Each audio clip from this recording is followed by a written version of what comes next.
참 기가 막힌 사진들입니다. 베일에 가려 있어서 그래서 전설과도 같았던 미스테리의 바벨론, 성경에서 무수히 이야기되었던 그 바벨론이 흙구덩이 속에서 밝은 세상으로 나오는 순간입니다. 성경의 진실성이 여지없이 밝혀지는 순간의 사진들입니다.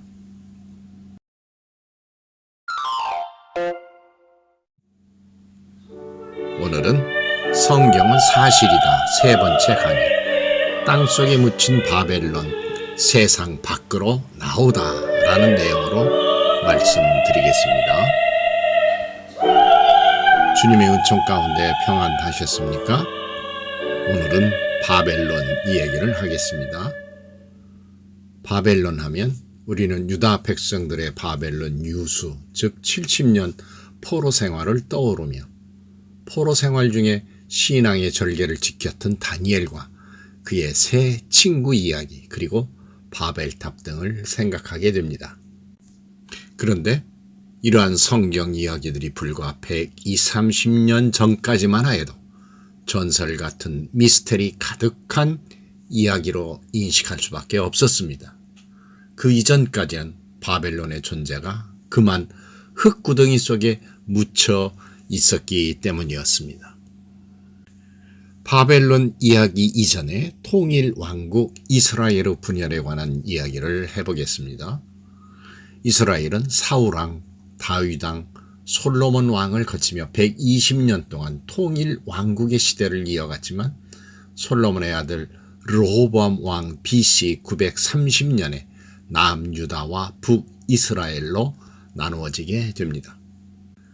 열왕기상 12장 이하를 보면 솔로몬 사후 솔로몬의 아들 르호보암의 왕위 계승을 논의하기 위해 이스라엘 지파들이 세겜에 모였는데 여로보암과 함께 온 북쪽 지파들은 르호보암 왕에게 세금과 노역을 덜어달라고 요구하지만 르호보암 왕이 원로들의 자문을 버리고 어린 사람들의 자문을 따라 북쪽 지파의 요구를 거부합니다. 북쪽 지파들이 격분하여 르호보암과 결별하고 여로보암을 왕으로 삼아 자신들만의 나라를 세웁니다. 이스라엘 왕국이 분열된 것입니다. 그런데 이스라엘 남북 통일 왕국이 불완전한 연합 속에 갈등의 뿌리는 이스라엘 역사 초기부터 시작된 태생적인 한계를 가지고 있었고 세습적인 절대 왕정을 부정하고 저항하며 카리스마가 있는 지도자를 열망하는 등 북쪽 지파가 다윗을 부정하는 선언을 합니다. 르호보암 왕국을 거절한 것입니다. 또한 솔로몬이 종교적 혼합주의를 통치의 한 수단으로 삼자 이스라엘의 순수한 전통신앙을 지키려는 집단이 생겨나게 됩니다. 여로보암이 반란을 일으키며 정치적으로 종교적으로 저항운동이 일어납니다. 그래서 이스라엘 왕국은 분열하고 맙니다. 북쪽에는 이스라엘 왕국이, 남쪽에는 유다 왕국이 세워지게 되었습니다. 남유다의 초대 왕으로 르호보암이 되었고 이스라엘의 분열을 주도했던 여로보암이 북이스라엘의 초대 왕이 되었습니다. 그런데 남북 분단 국가가 된 후 208년이 경과하여 북이스라엘은 BC 722년 아수르에 의해 멸망당하고 남유다 왕국은 그 후 136년쯤 흘러 BC 586년 바벨론에게 멸망당하게 됩니다. 바벨론의 느부갓네살이 예루살렘을 점령하고 성전을 무너뜨립니다. 모든 것을 잃고 언약궤마저 사라집니다. 이 사진은 바벨론의 예루살렘 침략이 역사적 사실임을 입증하는 유물이 발견된 예루살렘 시온산 현장 모습인데요. 예루살렘의 시온산을 발굴해온 미국 노스캐롤라이나 대학교와 이스라엘 홀리랜드 대학교 고고학팀이 잿더미 퇴적층에서 화살촉과 깨진 항아리, 램프 조각, 장식품 등을 발견했다고 미국 CNN과 이스라엘 예루살렘 포스트 등이 보도했다며 국민일보가 2019년 8월 19일 바벨론의 예루살렘 함락, 성경 내용은 사실이었다. 시온산에서 고고학적 증거 첫 발견이라고 기사화했습니다. 이 기간 동안 예루살렘에서 일어난 전쟁은 바벨론이 예루살렘을 공격한 것 외에는 없기 때문에 발견된 유물들은 바벨론이 예루살렘을 정복했음을 시사한다고 설명하였습니다. 또한 발견된 화살촉은 스키다의 화살촉으로 BC 6 내지 7세기 전투 지역에서 흔히 발견되어 온 것인데 바벨론 제국도 이 화살촉을 사용했던 것으로 전해진다고 보도했습니다. 그리고 최근 바벨론 군대에 의해 파괴된 BC 586년 예루살렘 성곽이 일부 발견되기도 하였습니다. 이러한 고고학적인 발견으로 열왕기하 24장에서 25장 사이, 역대하 36장 9절에서 21절 사이에서 언급하고 있는 바벨론의 유다 왕국 침략이 역사적인 사실로 밝혀진 것입니다. 침략을 당한 이스라엘 백성들은 본토 이스라엘에서 약 1500km의 행로를 따라 바벨론 땅으로 포로가 되어 끌려가게 됩니다.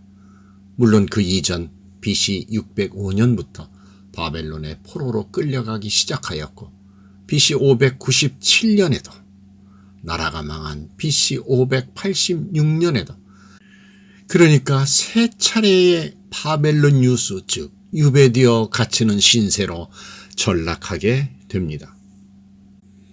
그런데 바벨론을 멸망시킨 바사의 고레스 대왕의 귀한 조서에 의해 포로 생활을 종지부짓고 BC 537년 귀환을 하게 됩니다.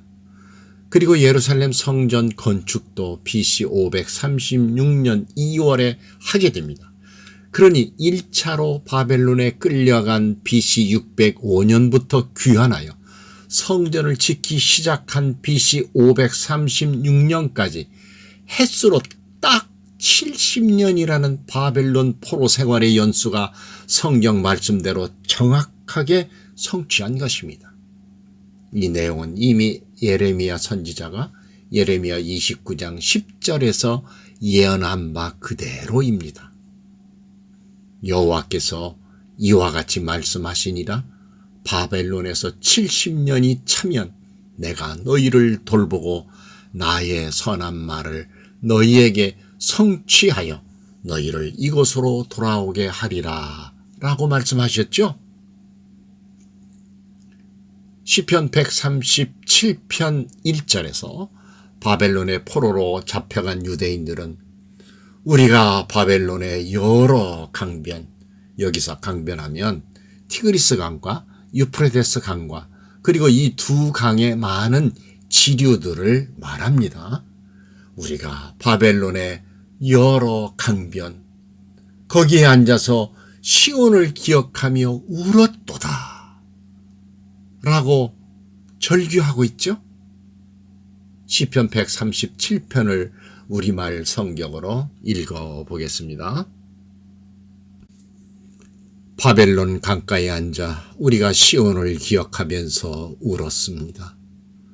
거기 보다나무 가지에 우리가 하프를 매달았습니다.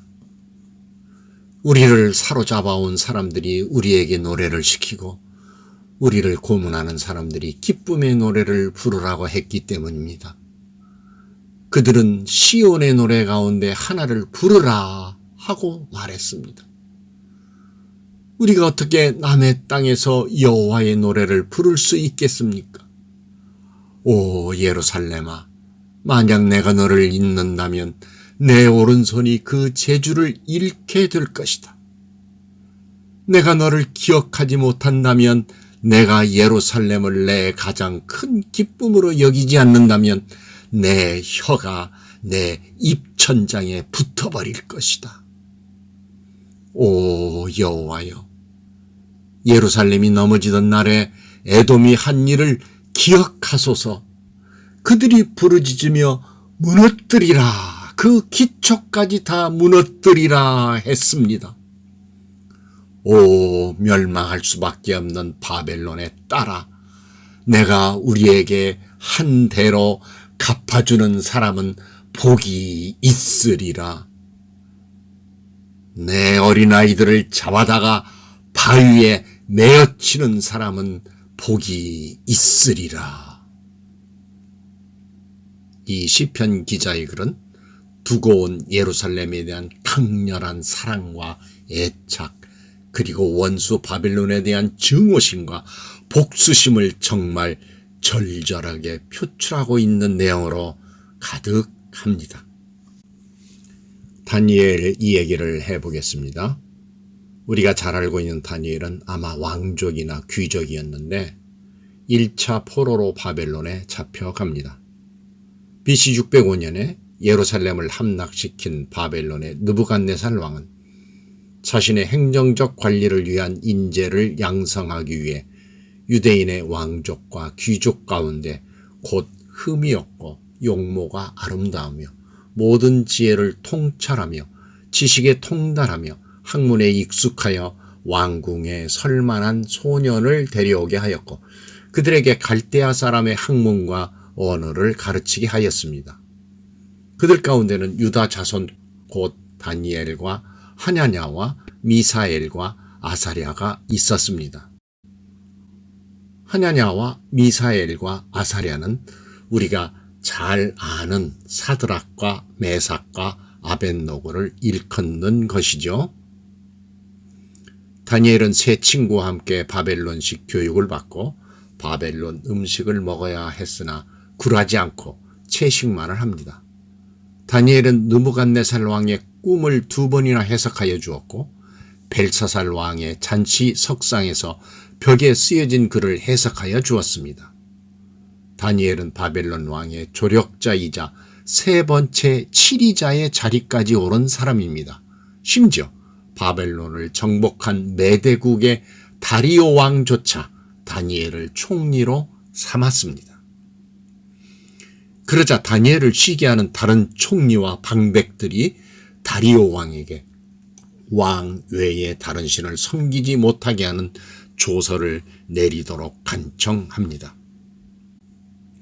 다리오 왕의 치하 3명의 총리 가운데 다니엘은 그 중에 하나이었는데 다리오 왕 외에 어떤 신에게나 사람에게 무엇을 구하면 사자굴에 던져놓기로 한 다리오 왕의 도장이 찍힌 금령을 어기고 자신의 집 윗방에 올라가 예루살렘으로 향한 창문을 열고 전에 하던 대로 하루 3번씩 무릎을 꿇고 기도하다가 적발이 되어 사자굴에 던짐을 당합니다. 하지만 하나님의 보호하심으로 살아났고 오히려 그를 참소하던 사람들이 사자굴에 던져져 죽임을 당했습니다. 당시 바벨론 지방을 다스리던 다니엘의 세 친구 사드락, 메삭, 아벳노고는 느부갓네살의 금신상에 절하지 않고 끝까지 신앙의 절개를 지키다가 끝내 결박당한 채로 맹렬히 타는 풀무불에 던져졌습니다. 그러나 세 친구를 붙든 사람을 태워 죽일 정도로 풀무불이 심히 뜨거웠지만 풀무불이 능히 세 친구들의 몸을 해하지 못하였고 머리털조차도 그을리지 아니하였고 겉옷의 빛도 변하지 아니하였고 불탄 냄새도 없었습니다. 그래서 느부갓네살 왕이 사드락과 메삭과 아벳노고를 바벨론 지방에서 더욱 높였다는 말씀이 다니엘 3장에 기록되어 있습니다. 그런데 다니엘의 세 동무가 던져졌던 풀무는 벽돌 굽는 가마였으며 다니엘이 던져졌던 사자굴 또한 당시의 왕들이 즐기던 사자 사냥을 위해 사자들을 가두어 놓았던 장소로 모두 밝혀졌습니다. 서론이 좀 길어졌습니다. 통일왕국 이스라엘이 솔로몬의 우상 숭배로 하나님의 징계를 받아 남북으로 분열되며 북왕국 이스라엘은 BC 722년 아수르에 의해 멸망당하고 남왕국 유다는 BC 586년 바벨론에게 멸망당하게 됐다고 앞에서 말씀드렸죠. 남유다 왕국의 멸망과 포로로 끌려간 타지에서 바벨론의 여러 강변 거기에 앉아서 시온을 기억하며 울었다는 70년 포로 생활, 그리고 다니엘 등 유다 왕국의 엘리트들의 활약상들이 고스란히 배어있는 땅 바벨론은 불과 120~130년 전만 하더라도 전설 같은 내용들로 인식되었습니다. 마치 지어낸 동화 같은 바벨론 이야기, 이런 식이었겠죠. 바사의 고레스 왕에게 멸망당하고 그 영화는 땅속에 감추어져 전설로만 전해오던 미스터리의 바벨론이 그 후 약 2500년이 넘어 1898년이 되었을 때에 신바벨론 왕조 시대의 성이 동방학회 사업의 일환으로 독일 고고학자 콜데바이 교수에 의하여 처음 발굴되어 세상에 그 모습을 나타내게 된 것입니다. 본격적인 발굴은 1899년에서 1917년 사이 거의 20여 년 가까이 이루어졌습니다.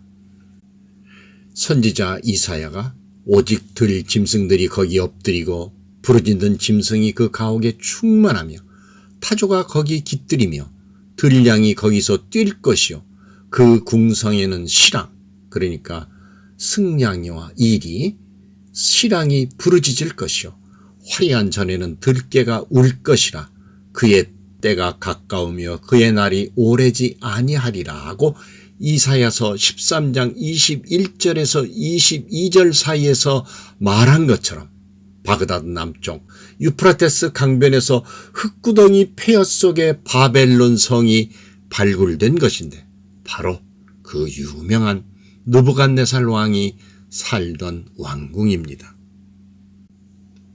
바벨론은 고대 메소포타미아 어디에 있었던 도시였을까요?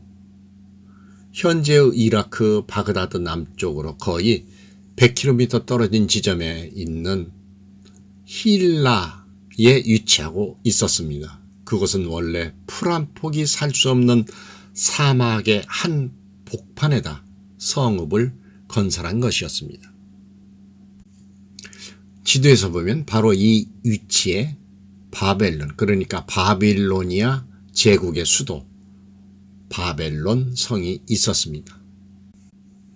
이 사진은 느부갓네살의 바벨론 성의 가장 중요한 문인 이슈타르 게이트를 발굴하면서 찍은 사진입니다. 행진의 대로를 쭉 따라 내려가게 되면 이슈타르 게이트에 도달하게 됩니다. 흙을 조심스럽게 파내며 왕궁의 건물들과 유물들, 도로와 정원들이 서서히 드러나기 시작하였습니다. 그리고 이 사진은 흙구덩이 속에서 발굴된 바벨론 성 중심부의 모습입니다.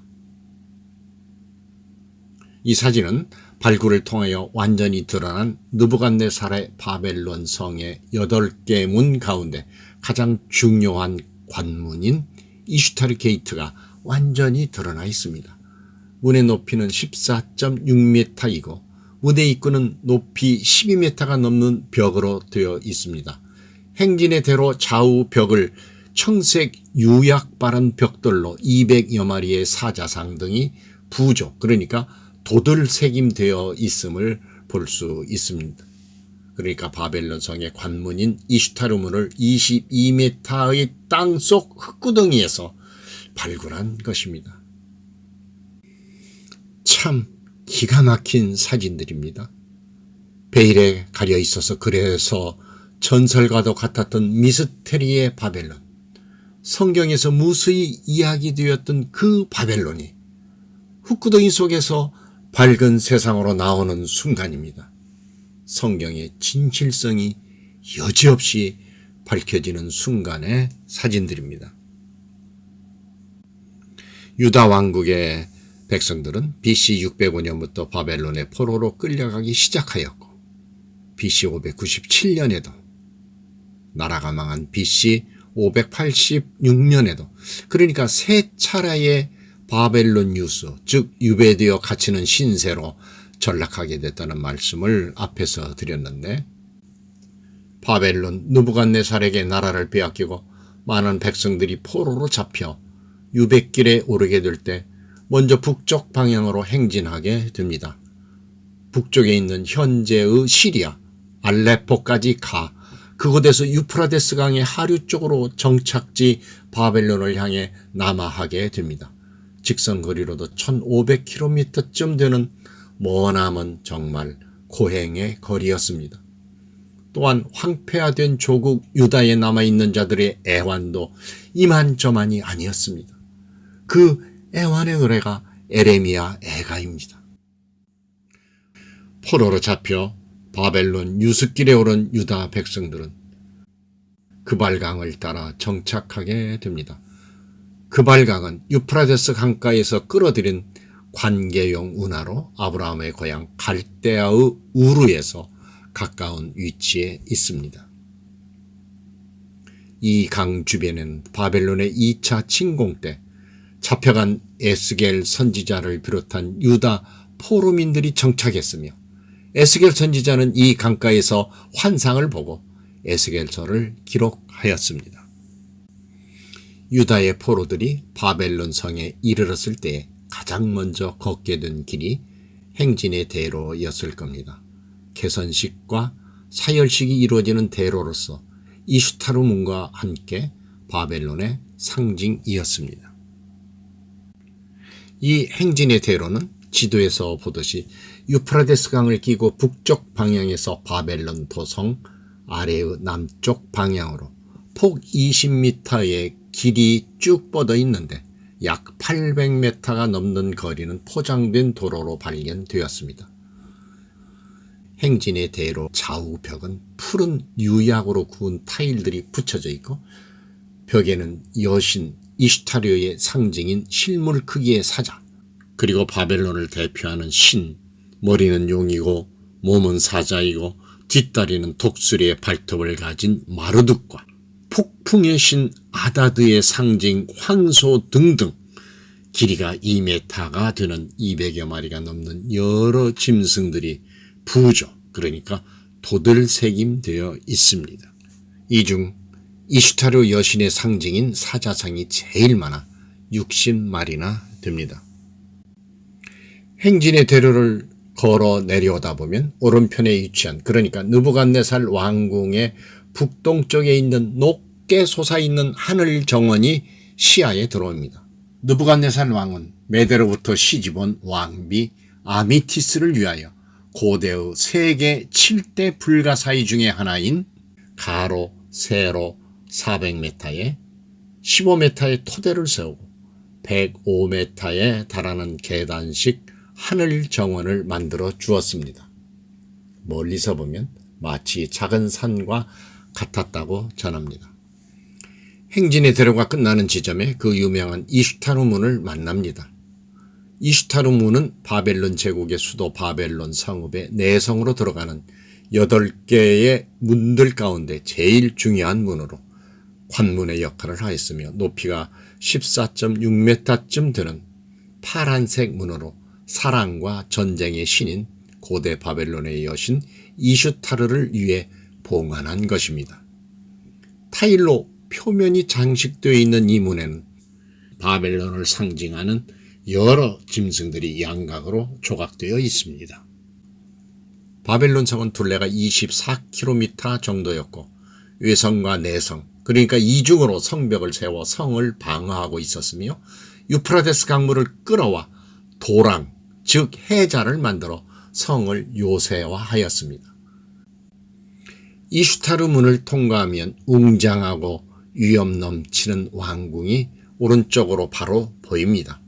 그리고 왕궁의 동북쪽에 있는 하늘 정원도 시야에 확연히 들어옵니다. 성읍 안을 통과할 때마다 도열한 성읍의 건물들을 대하게 됩니다. 조금 더 내려가면 도성의 중심에 우뚝 서 있는 바벨론 최고의 신 마르둑을 위한 에사길라 신전의 에테메낭키를 볼 수 있습니다. 에테메낭키는 바벨론 최고의 신 마르둑을 위한 지구라스로 바벨탑의 그림자입니다. 몇 차례 짓다가 무너지고 하였지만 나보폴라살과 그의 아들 느부갓네살이 완성한 것으로 높이가 무려 92m, 구은 벽돌만 8,500만 장 소요되었다고 합니다. 꼭대기 7층에는 금신상, 마루둑이 있는데 순금으로 된 신상과 신상의 보좌 등의 무게가 역사가 헤로도토스에 의하면 무려 22톤이었다고 합니다. 당시의 사치스러움이 어떠했는지 짐작이 가고도 남습니다. 선민 유다 백성들이 포로의 신세로 바벨론에 끌려와 이슈타르문을 통과하면서 펼쳐지는 거대하고 웅장하며 위험 넘쳐 보이기까지 한 바벨론 도성의 모습에 그만 주눅이 들어 자신들의 초라함을 절감하며 과연 자신들이 믿는 여호와 하나님은 살아 계시기나 한 것일까 하며 거대하고 웅장한 바벨론의 신전을 바라보며 낙담이 더욱 커지고 구원의 요원함을 목 놓아 슬퍼하였을 것입니다. 바벨탑 이야기를 해보겠습니다.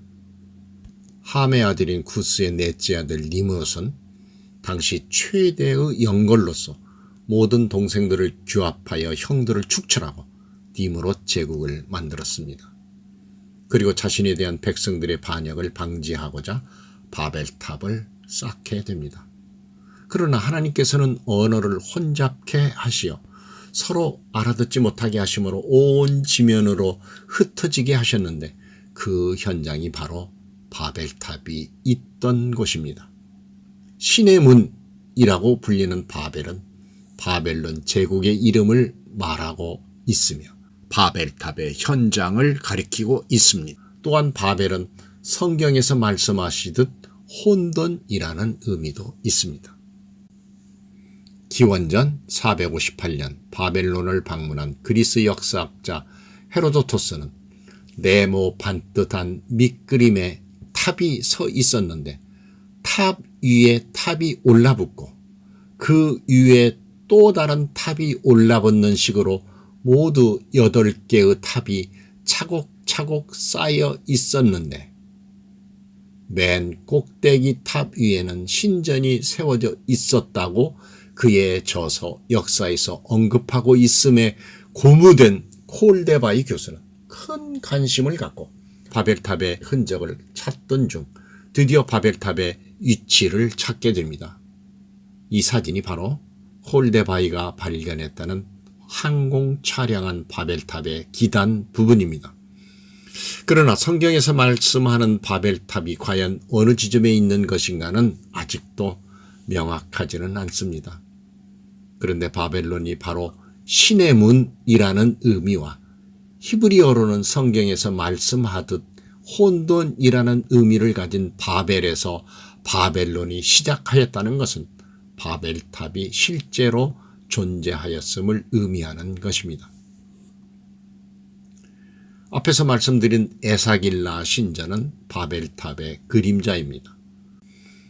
그런데 원래 에사길라 신전은 BC 2100년경 우르남무의 아들이었던 우르의 술기왕이 복원하여 바벨론의 주신인 마루둑을 섬기게 했는데 다시 무너졌고 그 후 1500년쯤 지나 느부갓네살 왕이 이를 다시 복구하여 만신전으로 만들었습니다. 그런데 현재 무너진 상태에서 발굴된 것입니다. 창세기에서 요한계시록까지 등장하는 성경의 주요 내용을 이룬 바벨론은 마루둑, 이슈타르 신 등 수많은 온갖 신들을 섬겼는데 바벨론은 적그리스도의 표상으로 말하여지고 있습니다. 요한계시록에서는 땅의 음녀들과 가증한 것들의 어미라고 언급하고 있는 바 바벨론은 하나님께 대적하는 적그리스도의 표상으로 세상의 종말에 가서는 멸망될 세상의 권세와 악마의 지배를 의미하고 있는 것입니다. 하나님은 아수르를 정복한 바벨론을 들어서 남유다를 심판하시는 도구로 삼으셨지만 몽둥이로 사용하셨던 바벨론을 멸망시키시고 유다를 회복시켜 주셨습니다. 유다는 하나님의 택하신 선민이기 때문에 징계하셨지만 사랑하심으로 포로된 지 70년 만에 바사의 고레스를 통하여 해방시켜 주신 것입니다. 바벨론에 관한 성경의 말씀은 전설과 같은 미스터리에 쌓인 이야기가 아님을 알아보았습니다. 성경은 1.1회이라도 거짓이 없습니다. 성경은 사실입니다.